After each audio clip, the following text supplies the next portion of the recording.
Oh, hi. I'm a smart investor. I dare say that because I understand the cryptocurrency markets and I am up to date on every new development, fintech and blockchain ecosystem. All because I watch the Inside Blockchain show on Crypto TV Plus.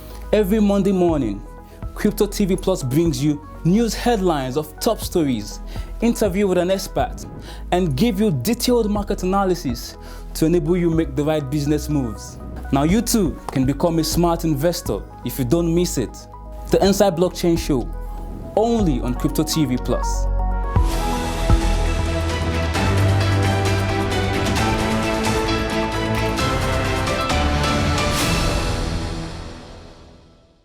Are you there? It's your boy. No, sorry, it's your daddy, Mr. Macaroni. Keep watching Crypto TV Plus if you want to be doing well, especially. You get me now? Alright, you're doing well. Hello and welcome to the program. This is Inside Blockchain Live on Crypto TV Plus. My name is Faith Ekwari. It's another Monday morning.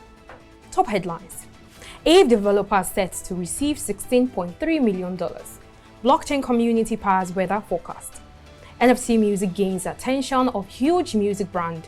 Now before we kickstart the conversation, if this is your first time on the show, do well to follow us on all our social media platforms and subscribe to our YouTube channel at Crypto TV Plus. Click on the bell icon to stay updated whenever I release a new video. Now the story in full. First up, the decentralized finance platform Aave has accepted the proposal to reward developers $16.3 million via retroactive funding for building the Aave Protocol v3. The decentralized autonomous organization behind the Aave community began the voting process and have passed a large amount of votes, giving the go-ahead for the funding. Furthermore, the funding will include Aave tokens, USDT, USD coin, and other alternative stable assets to mention a few, as soon as the proposal is passed. The developers made about $15 million out of the $16.28 million for the work done over the course of more than 1 year, and the other $1.28 million is the cost paid to the third-party auditors. The money will be given to the members of the firm behind the DeFi protocol Aave companies. Now, despite the ongoing crypto winter, the community has favored the retroactive funding request, with community members applauding the Aave company for doing a great job. Now moving on. Community-powered weather network, WeatherXM, leverages on the community to power weather forecasting. One out of the Athens-based engineers says WeatherXM is using a combination of blockchain-based data verification with crypto incentives to get people worldwide to capture their local weather data for more accurate forecasting. Following an interview, this co-founder, CEO Manolis, and Chief Technology Officer emphasized on how Web3 tools can provide the best solution to the lack of quality and quantity of available weather data. Finally, American music giant Sony Music Entertainment has signaled intentions to utilize non-fungible tokens, NFTs, after filing a trademark application covering music and artists under the Columbia Records logo. According to an August 30 trademark application to the United States Patent and Trademark Office, USPTO, shared by trademark attorney Mike on Tuesday, the application covers audio and video recordings featuring live musical performances authenticated by NFTs. The application also covers marketing services, promotion, distribution, marketing, advertising, and online entertainment, including podcasts and audio-visual recordings. The new trademark application comes in the wake of several other Sony music-backed NFT projects. Now let's go on a quick break. We'll be diving into the discussion of today after we come back from the break. Don't go anywhere, stay with us, we'll be right back. Welcome to the weekly news recap here on Crypto TV Plus. If you missed out on the latest news this week, here are the highlights. Binance partners with Nigeria to build an Export Processing Zone Authority, NEPZA. STEPN, a popular cryptocurrency and NFT-related project, is establishing its first physical office at Cyberport. The official YouTube channel of South Korean government has been hacked, and those who did it broadcasted a cryptocurrency-related clip. The video also featured billionaire and crypto enthusiast Elon Musk. Actor Bill Murray suffered a security breach that left the attacker with 119.2 Ether, or $185,000. Myanmar revealed its plans to launch a digital currency. 2TM Group announced a second round of staff layoffs. Binance CEO and founder CZ urges businesses and investors to join the crypto sector and, more significantly, NFT. Don't get stuck in the past. Get all the latest news and happenings on blockchain and cryptocurrency only on Crypto TV Plus. Hello, my name is Chiki and I'm the Bull of the Bullet. Keep watching Crypto TV Plus. Don't touch that dial. Peace.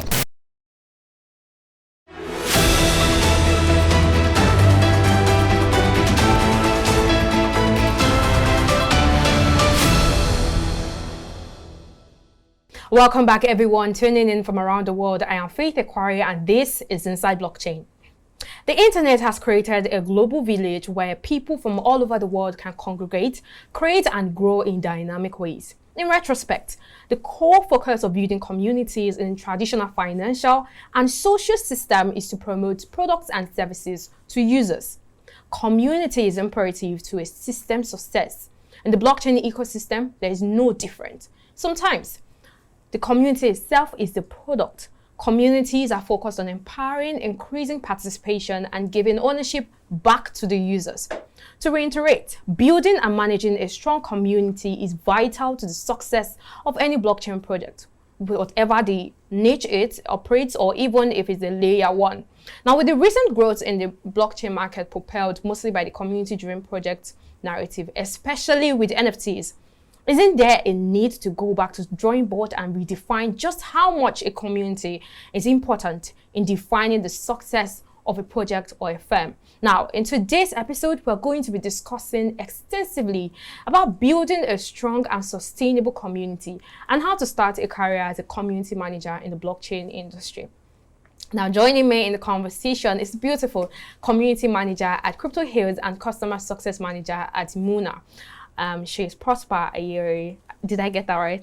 Yes, you did. Yeah, how are you doing today? I'm fine. You Thank look for the beautiful. Let me see that first. Okay. So you could have decided to be a blockchain engineer or just a trader. Why community management?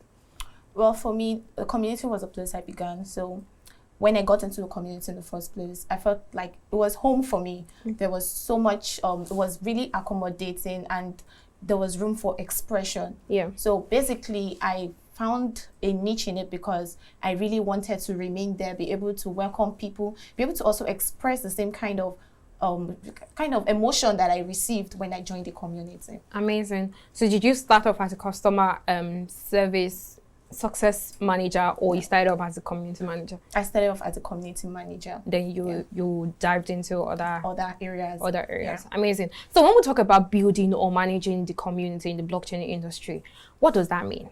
And before you answer that, how different is it building a community for DeFi, building another community for NFTs, or building a community for GameFi? Let's just talk about the whole Web3 space. How different is it? So when we talk about building a community in the Web3, it's all about building an healthy relationship that can be sustainable, because it's one thing to start and it's another thing to be able to maintain exactly. Yeah. And so that is one of the things that we have community managers struggle with.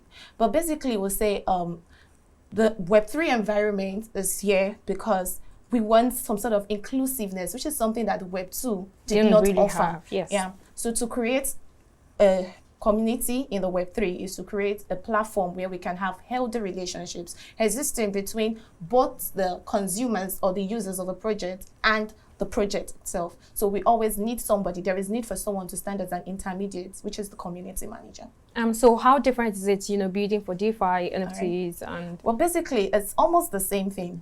But what makes it different is the style used by the community manager and the platform. There is something about Discord and NFTs. It just works well with Discord. And then there is, when we talk about the ordinary blockchain awareness group, like Crypto Hills, it fits well with Telegram because it's a place where there is a lot of conversation going on, not so much technicalities as to navigating like we have on Discord. On Discord you have channels and all of that, and some sort of privacy for exclusive members, which can be found in the NFT GameFi community. So when we talk about the differences, it's basically the style used by the community manager and the platform. And when we talk of style, we also talk about conversation, like how do you want your community to go? Is it a conversational one? Is it something that is formal? Is it something that is loud? You have to choose the style from the beginning. So what you're going into determines what you will give out there. But the style, the grooming style and everything, how to grade from ground to up to wherever you want it to be, is practically the same thing. While I'm still trying to get my footing in the Discord, well, I think after the whole thing, you teach me how to get myself on it. So how different is the dynamics and culture in building a community for the Web2 space, in comparison to building in a blockchain ecosystem? All right, so it's a whole different ballgame for the Web3 because the Web2 community existed in the first place because we had users, we had products, then we had community. So the community was a place for customer support. It was a place for marketing. It wasn't a place for inclusiveness. It wasn't a place for contribution, creation, and stakeholding like the blockchain community offers. So when we talk about the dynamics, it's entirely different because in the Web2 space, the communities were created to extract value from users. But then the Web3, which is the blockchain itself, is created to share value. I mean, the blockchain community is a value for value system. So you go into a community, you give value, and then you receive value from the community. And sometimes this value could go beyond receiving signals, actually buying into the community. You could actually get employed. We have situations where we see people who are actually alphas in community, and they do very well, and they could get a community management role from there. Amazing. So we have seen a lot of communities, especially in the NFT space, emphasize on the DAOs, the decentralized autonomous organizations, in giving members voting rights to make decisions and also manage pooled funds for the project. Now, what is your take on this in terms of giving people control over the administration, and control over a project, and of course, defining the value that they can extract from the endeavor, because you talked about, value for value system. So how is it? What is your take on that? Well, basically, I would say the Web3 space exists for the users. And that is one of the beautiful things about the blockchain. I mean, we've lived in a world where control is not given to us. We look like we are in control, but at the end of the day, there is no control whatsoever. But then the blockchain space existed solely for that. And we'll talk about transparency. It is there. Then we'll talk about inclusiveness. It is also there. Which is key. The sweet thing I love the most, which is freedom. I mean, we've always talked about democracy, freedom for the elders, by the people, for the people, and to the people. Yeah. It has never existed except in the blockchain. We have communities building products, which is by the people, and it is building it for the people, so the people could use it, which is to the people as well. So when we look at all of this in this whole, we'll say DAOs have come to stay, and this is definitely the beginning for it. There is a lot of things that we could do through it. So this brings us on to the next question. The community management niche is still one that is evolving and not yet, saturated with professionals with technical knowledge on how to build and manage a community in the blockchain ecosystem. So how can a person start or build a career as a community manager? Because it's very easy for me to stand up and say, I want to be a social media marketer. I want to be, I want to be a doctor. I want to be, I want to be, something like that. Those niches are very, saturated and broad. Yeah. So how do you start your career as a community manager?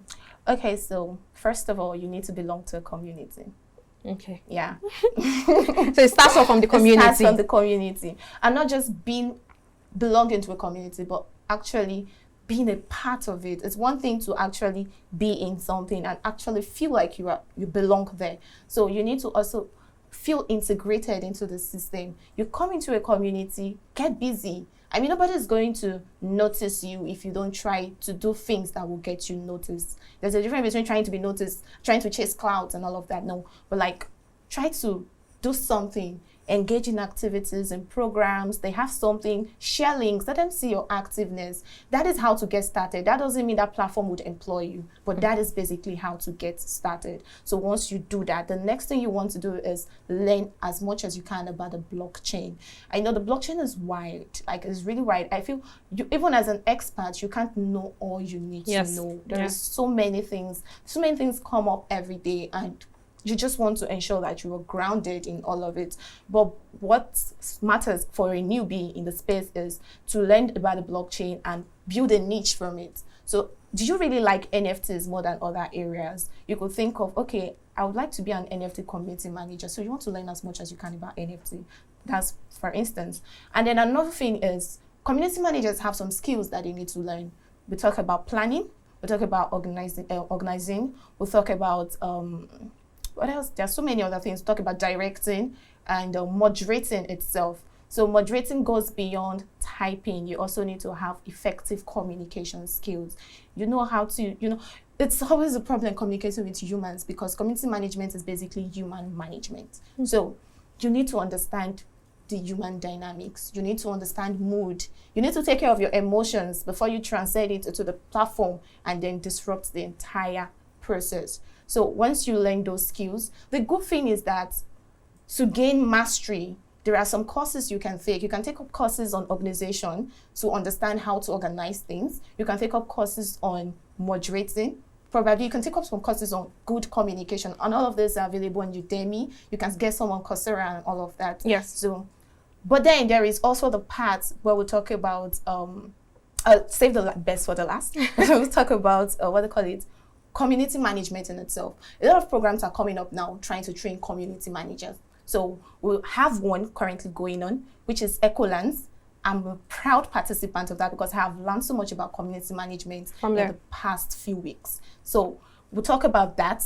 You could also look up, like you have to be in the space to understand, to put yourself in a position where opportunities come to you. And that is why you need to be active in the first place. So when people see this activeness, they see your involvement, they can bring those opportunities to you. And then the last one, which I would say is volunteer. A lot of persons are not really interested in volunteering because they think the blockchain space is a get-rich-easy scheme. It is not. Trading can make you rich easy.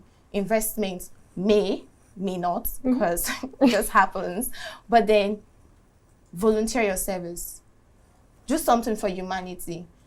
You may not get the paid volunteer work, but what matters is building up the experience, because you can't tell me you're a community manager and I've not seen a community you've managed. It doesn't work that way.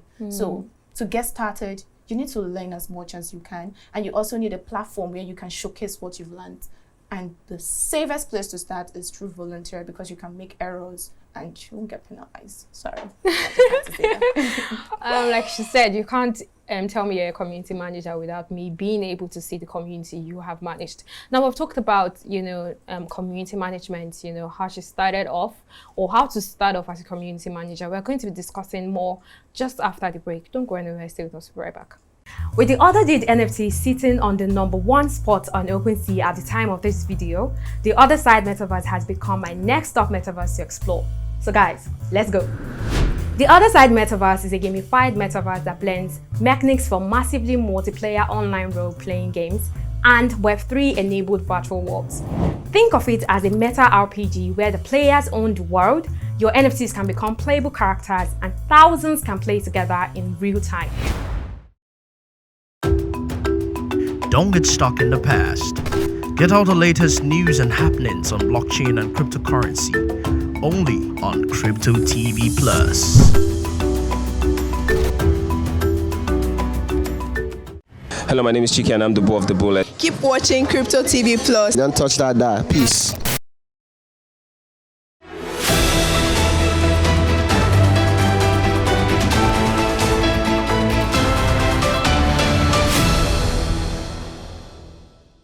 Welcome back. This is Inside Blockchain Live on Crypto TV Plus. If this is your first time on the show, do also follow us on all our social media platforms at Crypto TV Plus. I still have Prosper in the studio today, and we're talking about community management, how to build a community and how to start your career as a community manager. Now, I know we've talked about community management in itself, and how to start off. But what are some of the tools a person must possess to become an efficient and effective community manager, especially in Nigeria? Yes. Yes, in Nigeria. Okay, so when we talk about tools, it's so amazing because it's everything you use on a day-to-day basis. So I don't even talk about the phone because everyone has access to the phone. But then beyond the phone is the platform you use, which is in the phone itself. And that platform is a tool, a big tool that you can use to not only grow a community, but manage how you grow the community and also measure it. So every tool, as every platform, has some sort of should I say, analytical aspect to it, where you can check statistics and all of that. You can measure metrics in your community. Okay. So that itself is the biggest tool you can use as a community manager. So we have on Telegram, you have admin rights, obviously, as a community manager. Yes. You have admin rights. So you can actually measure progress using those like I say, behind the scene tools and that same platform. And you can measure KPIs. And what are KPIs? They're easy. It's just about engagement, it's about subscribers, followers, likes, and all of that. Those things that shows that the community is growing. So once you have a platform, you understand your platform very well, the next thing you need is a spreadsheet. Measure. I wish Put I it could out. get these things down, but So you want to measure what you saw last week, what you're seeing this week. the progress. Yes. Okay. So that is why you need a spreadsheet in the first place. A pen and a paper could do justice to that, but you want it more organized. As a community manager, you need to be organized. So you have it there and you are checking everything. Is it going with the content plan? Is everything going as it should? Are members trooping in or moving out? If you're moving out, what is happening? Why are they leaving? Did we say something that made them leave? Did we not do something? What did we do that made them come back? So you don't need so much. But then there are some tools you can also get. They are called third-party tools, and I wouldn't really advise anyone to do that, because apart from the fact that they're costly, it's also third-party. Okay. I mean, third-party, you really may not want to use a third-party tool. But then to keep it simple and to keep it safe, you want to just use the platform and the spreadsheet. Measure growth, measure progress, see how you're beating KPIs, and see what you can improve as well. So nothing does it better than what you see on the platform itself. So how does it work on Discord? How does it work on Twitter? So as a community manager, you are managing every of these platforms at the same time, or you just do them one at a time, to help the community? Okay, so that is where content planning comes in. I said that earlier when Yes. I talk about content planning. So you want to have, just like how we say we have content creators and then we have calendars. And I think I forgot to mention this the other time. As a community manager, you also need to know a little bit about social media marketing, because you're handling platforms, and the way you talk on Telegram is not the way you talk on Twitter. It's definitely not the same way you talk on Facebook. Of course. Yes. So you want to know all of this, and you also want to know how to express content creation. Yes. So that is a lot. It's a lot. That is a whole lot. It's a whole lot of work, and I heard you guys' work is very lucrative, but we'll get to that. So for all the work you're putting in, you're getting enough out. So the place of value, trust, and privacy, because I recently heard of a person that came on an interview, a big celebrity, talking about how people impersonated him, got him to send some amount of money, Wow. through, and we get that a lot on the traditional social media platforms. And this is a very a big challenge in managing a community in the blockchain industry. Now, how do you ensure security and privacy for members in the community? I'm talking about Discord, Twitter, and and Telegram. Okay, so the first thing you want to do is keep private channels private. Okay. Yeah, that's the first thing you want to do. And then apart from that, you also want to have rules and regulations. Even the scripture acknowledges it. Where there is no sin, Where there's no law, law, there there's is no no sin. sin. Oh my God. So you want to ensure that the rules and regulations are not just there, but they are known.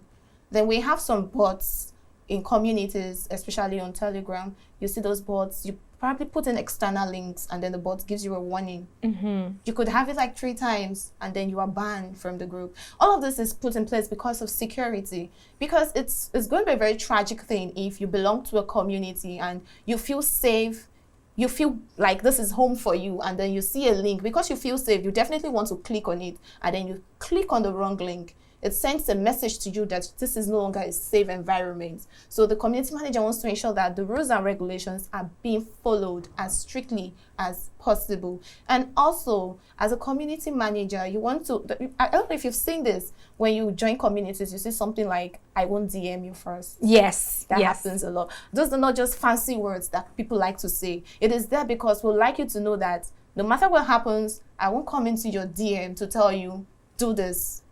Because when people impersonate, they do that. They come into your DM. Nobody will impersonate you on an open platform. They will impersonate in the DMs. And so when you see someone with the community manager's name sending you a message, you should know they have told you, disclaimer already, that I won't DM you first, so whatever happens. So as a community manager, you want to ensure that you have this in place. So members of your community would know when you message, and obviously you don't message them. Instead, you give them, you find a way around to let them message you first. And you do not want to expose because your phone is like a work environment, so you don't want to expose it to attacks.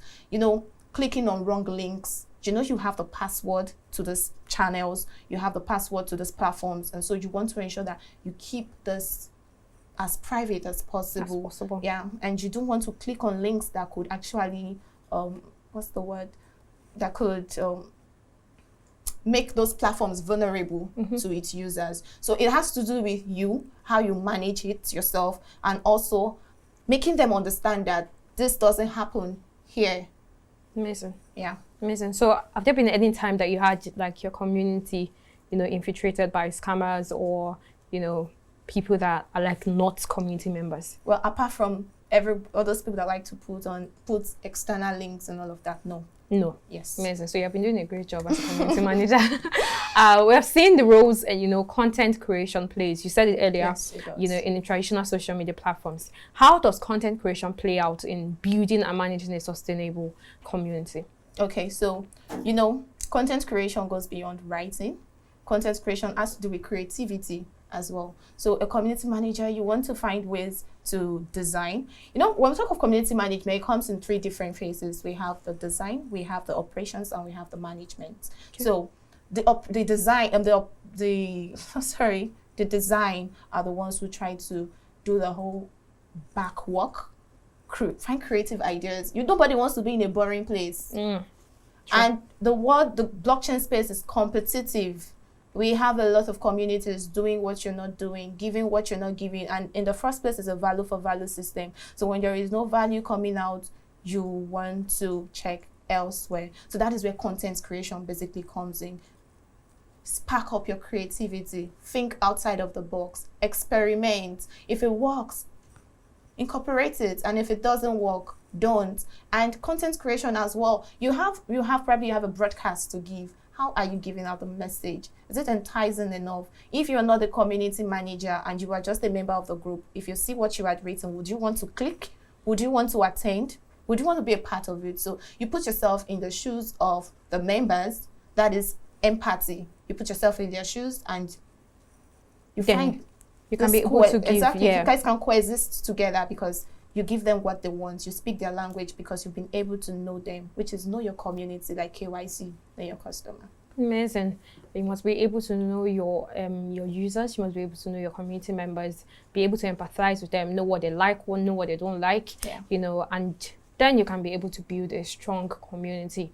Now, there are concerns around the barrier to entry challenge in accessing big communities with successful projects. I think I was hearing one NFT, very big NFT enthusiast talking about how much he had to pay for, you know, the community token to enter into that community. It's a big community space, and it was a big challenge for him. Now, in the NFT, GameFi or DeFi industry, how do you address these concerns?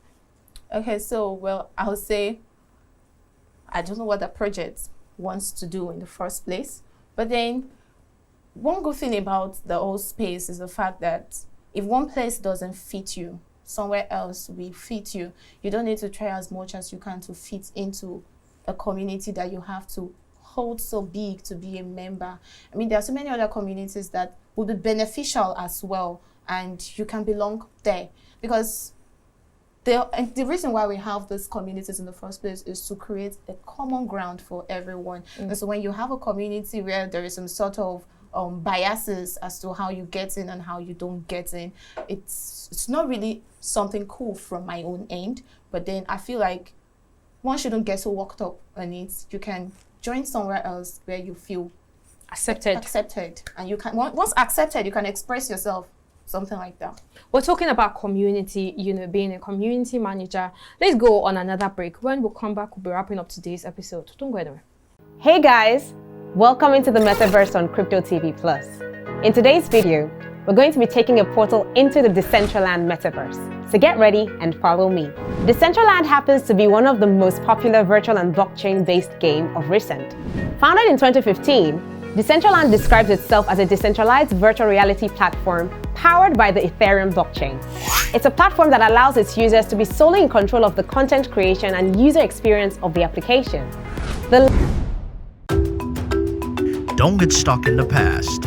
Get all the latest news and happenings on blockchain and cryptocurrency only on Crypto TV Plus.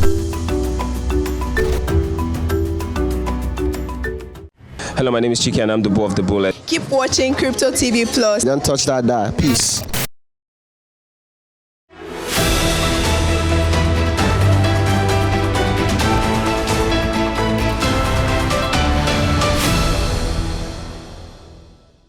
Welcome back. We still have Prosper in the studio today talking about community management, and starting and building a career in, community management. Now, we cannot deny the fact that building communities in the other part of the world is different from building Nigeria. Building anything, any product, anything, any service is different because we have, different set of challenges and things that we face here. So what are some of the challenges you have faced in building communities for projects or, just for the mass adoption of blockchain technology? Okay, so some of the problems I faced are actually beyond being a Nigerian, but then I'll start with the one of being a Nigerian, which is something everybody knows. Power supply. Because the job of a community manager requires you to be on almost all the time. It comes with, it's not a 247 job, but it is almost like a 247 job. So having access to power, to keep your phones powered all the time can be challenging. And so, because you do not really want to get logged in on different devices, so you want to ensure that it is safe enough on just a few or one device. So keeping that up sometimes can be strenuous. And we have network issues. That happens a lot. So you want to take your community engagement beyond text to audio to video, and then you started, and then the next thing, it's frozen. You don't know what to do next. It is a general problem with Nigeria. But then apart from that, we have other issues, which is, the first one I'll talk about is, I'll say lack of true followership. Because we have a lot of people coming to communities because of bounties, airdrops, giveaways, and all of that. And after that, you see a few of them stay, a handful leave, and then the others who manage maybe to just want to be there to see if there's another airdrop. And so when you give engaging content, they're not there to engage, which is another problem, another challenge a community manager faces. That's why you want to measure those metrics in the first place. And then apart from that, the long hours of job, it's a lot sometimes having to manage people. People are difficult to manage in the real sense. Tell me about it. One-to-one, it is difficult to imagine managing a crowd. People you can't see, with problems, with opinions, with all of that. So those are the challenges. It's just a lot. Now, before we go, how do we, get access to a community manager? Because, I talk about NFTs, and I've, a handful of people have come to my DM. Do you have anybody that is a community manager? It's not as easy as, finding a doctor, or a lawyer, or a social media marketer. So how do we get access to a community manager? And what is the future of community management in Nigeria and in Africa? All right. So first of all, to get access to a community manager, you want to be a part of a community where you are active. Community managers love to work with people who will consider as alphas, people that are there. Like once you post something, there are always that set of people that they just love the project. Some they just love what the community stands for. So you want to be that kind of person first. And I think one major mistake community managers make is accessibility. I know one of the few things I have learned from the Ecolance is the fact that accessibility is a strategy. So as a community manager yourself, you want to be accessible to people. And then as a member trying to gain access to a community manager, which is the question you asked, well, you would also want to be active in the community and probably sliding once or twice in the DM. A good community manager should understand that accessibility is a strategy. And then if you probably need more, or will I say, more information as to getting into that, you can actually reach out to me on LinkedIn. And on LinkedIn, I am Prosper Ayeri there on LinkedIn. Amazing. So what is the future of, community management in Nigeria. Let's leave the money part out of it, because that is where I am concerned with. But so what's the future? Well, the beautiful thing about it is the fact that Africans, when we get into something, we get into it, all of us, like, it becomes, maybe you are in it for the money, but before you know, the passion comes up, because we have a system where we just get so used to doing things extra. So the future of community management in Nigeria is one that I would say is bright.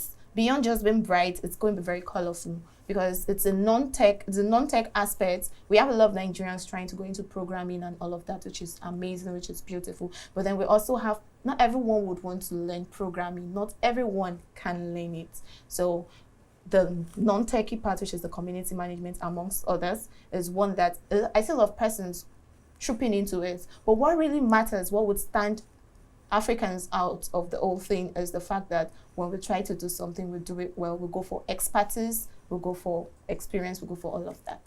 Amazing. Thank you so much for joining us on today's episode. We had a blast listening to you. It was an amazing time, and I hope the viewers also enjoyed, today's episode. As we say, community management cannot be underestimated, especially in the blockchain industry, as it is vital to the success of any project. I'm talking DeFi, NFT, GameFi, SocialFi, you just name it. So if you want to grab a book, if you want to listen to a video, if you want to listen to an audio, make sure you do that, to learn how to become a community manager. And that'll be all on today's program. You can get more market updates and all the happenings captured within the world of blockchain and cryptocurrency on our website, cryptotvplus.com.